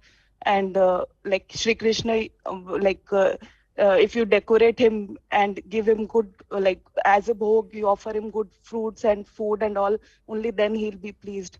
So how to deal with such kind of a mindset, which with very close people, like even my spouse or my in-laws with whom we live every day.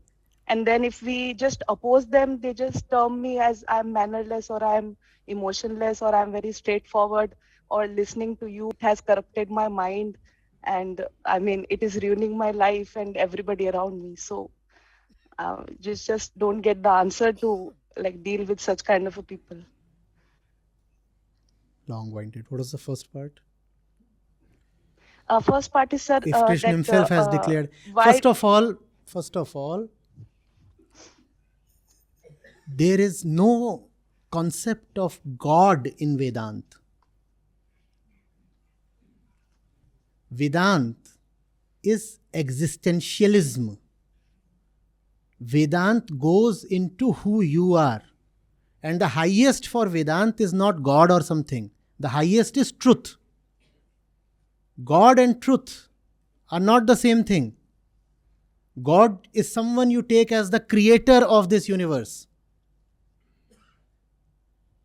When you talk of God, you talk of this universe as real. Whereas in truth, the universe dissolves. All the gods dissolve in truth. Getting it?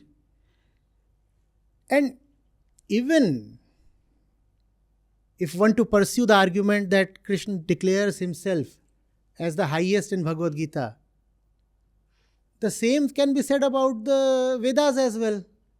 They are called aparusheya, that they are not coming from any human source. So even they are coming from a so-called God. Equal. No issues. If Gita is coming from a supernatural source, the same thing can be said about the Vedas also. That they too are coming from a supernatural source. Does somebody tell you who wrote the Vedas? It is said that they came from the mouth of Brahma. So even they are coming from God. Fine, equal. So just as you can read the Gita, you can also read Vedas, and Upanishads are part of Veda. Fine. What was the second part? Second part, sir, like when we talk to them, to family. Truth is something one has to go to at all costs in whichever way possible. It is the highest value. Since it is the highest value, it does not matter what route you take to reach it. Are you getting it? Not even the scripture is the highest. That's the great and beautiful thing about Vedant. It is not even the scripture that is the highest. It is the truth that is at the highest. That is why it says Ekam Satya or Vipra Bahuda Vadanti. Doesn't matter in what way you talk of it. It is the one truth that matters.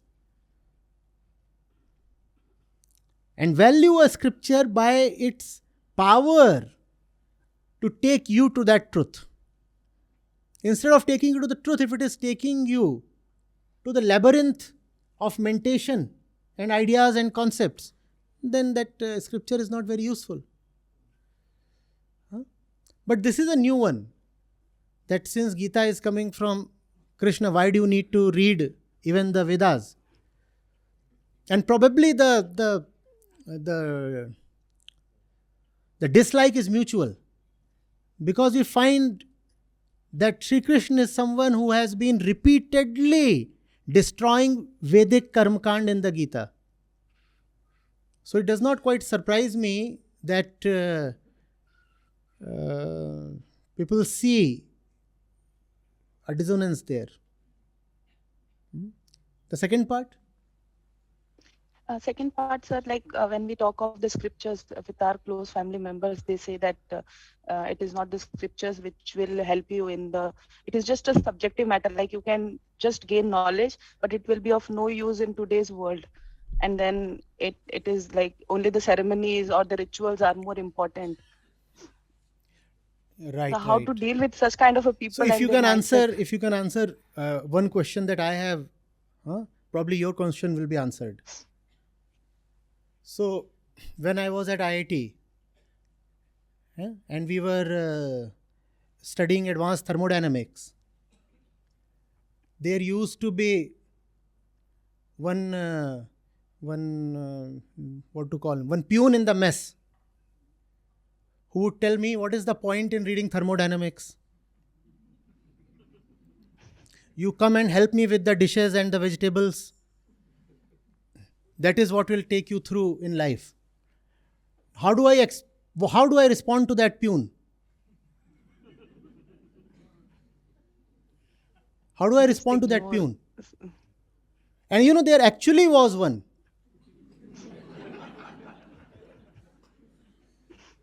He used to taunt all of us. He would say, you are going and attending all these things. They will not be useful in life. And I am the one who will tell you what to do with life. Look at my advanced condition. Look at all that I have achieved in life. He used to present himself as a role model. How do I respond to him? That fellow is passing a verdict on advanced thermodynamics. And all the thermal experience that he has had is been on the gas stove. And yet he feels he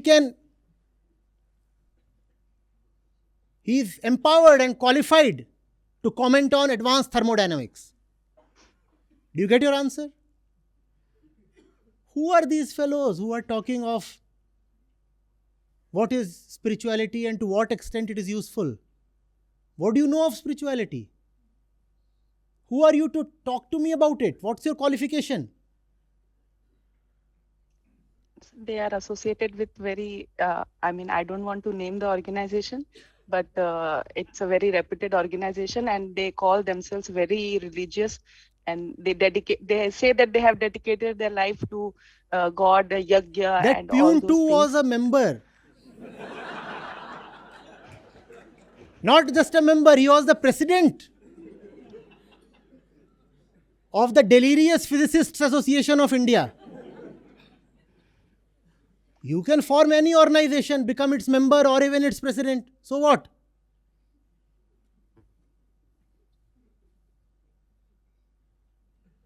And in general, when you are delirious, your tendency to seek security in an organization is higher.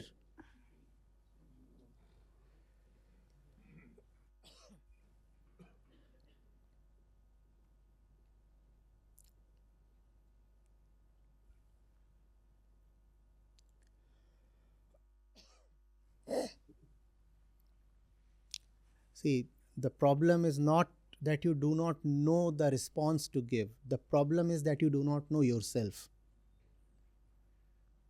The problem is that you know what is right, but you are just too body identified to speak the truth to your relationships. That's the real problem.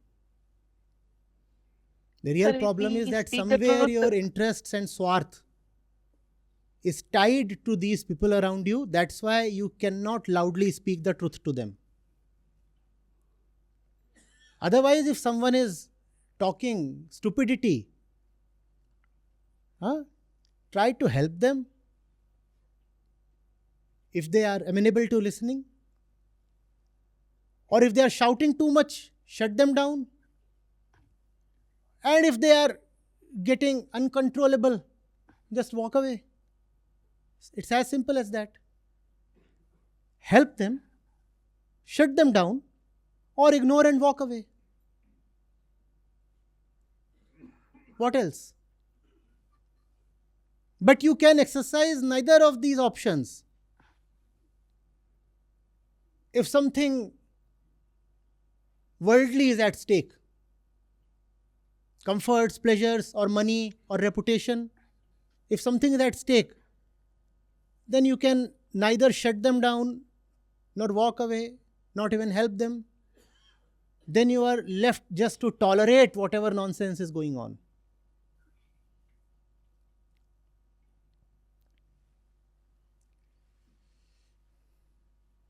Sir, if I shut them down, they term me as a very emotionless or maybe mannerless, very straightforward, and do not know how to respect the elders. That's the right that they have. They can exercise that right. No? They can say whatever they want to. Against me, people keep saying whatever they want to. What do I do? Nothing. That's the right to expression that everyone has. And they can exercise their right. The problem is not that they have said what they have. The problem is that you have given importance to what they have said. If you know something is coming from a stupid source, how much importance can you give to it?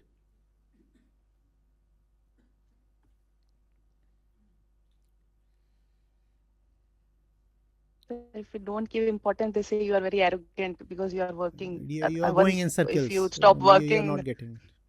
You are again saying, they are saying. I've already answered this. They are saying thing.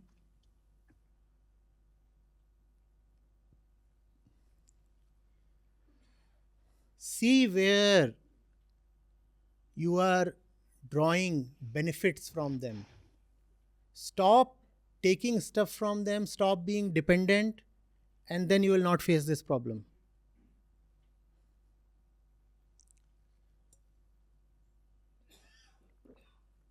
Yes.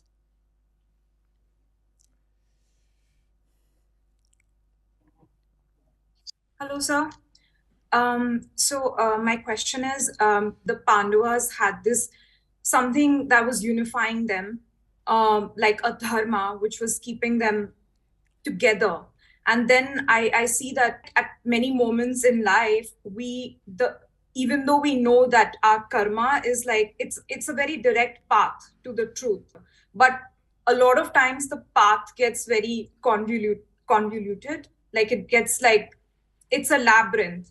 In those states, how do you keep yourself aligned to that dharma? Because you also have to protect yourself, and you have to, so how do you maintain that balance, or how do you keep yourself aligned? Like, is it a knowing? Is it? It has to be a non-negotiable love. Essentially, what you're asking is in one sentence: how to remain with Krishna even in times of difficulty. Full stop. Correct.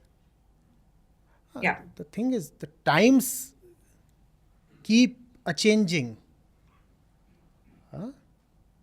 The situations rise and fall. But within, I have to live with myself. And living with myself would require the presence of a sacred center. How do I live without that? One can live with bad air. One cannot live without lungs. You can live without great air, but can you live without lungs? That's what. Sometimes the air is good, sometimes it is bad. Irrespective of how stuff is outside of you, inside of you there needs to be health. Krishna is the name of that health, and it has to be non-negotiable. And it's a choice. You see, you have to make that commitment to yourself. Come what may, certain things I cannot compromise on. And the list of those things cannot be too long. Ideally, that list should stop at one. If it can't stop at one, let it be 3 or 4 things that you say that are very dear to you, and you won't give up on them. It's a choice. It's not a method that I can provide you. It's a choice. One cannot give someone a method to fall in love. Can there be a method to love someone? No. It's a choice that you make. You allow yourself to be captivated. You say, I have something in front of me that's indeed very, very appealing. It's worth dying for. So I make a decision. I make a very, very conscious decision that this is something I'll never part ways with. Why? Because it's beautiful and I love it. Full stop. No other reason.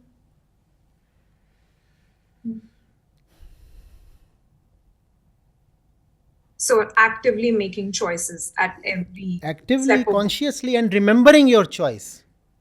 Reveling in your choice. Celebrating your choice. Even when the conditions go bad, there must still be an inner celebration that I'm a winner. The conditions were so bad I could have capitulated. I didn't. So I celebrate within. And why only within? Throw a party if you can. Yeah. Thank you, sir. So sometimes what happens is, like, when the pioneers of the field are asked how did they do this, okay, they are not able to explain it. So for example, when the Fermat's last theorem was proved, Andrew Wiles was like asked, how did you get to this proof? And he was not able to explain. So like some people say that this thing is divine, okay, this thing is not something human, okay. So I want to know, what is this? Like, if you like ask a sports person, how was he able to deliver this performance? So what is this divine thing? Is it like... It is just a shutting down of the mental confusion. It is just a shutting down of the noise within. That's all. So when you know what you are doing is important, and you decide to not to care for anything else, that's when your performance reaches a maxima. That's all that is there to it. Nothing more. There is no divinity or magic in this. When I'm speaking to you, for example, I just don't remember any thought coming to me for hours. Must have been 5 hours by now. No way anything from anywhere has been able to enter me. It's as simple as that. I know what I'm doing is sacred. How can I allow myself to be distracted by other things? It's as simple as that. So do we call it love? You can call it love. In fact, you must call it love only. It is love.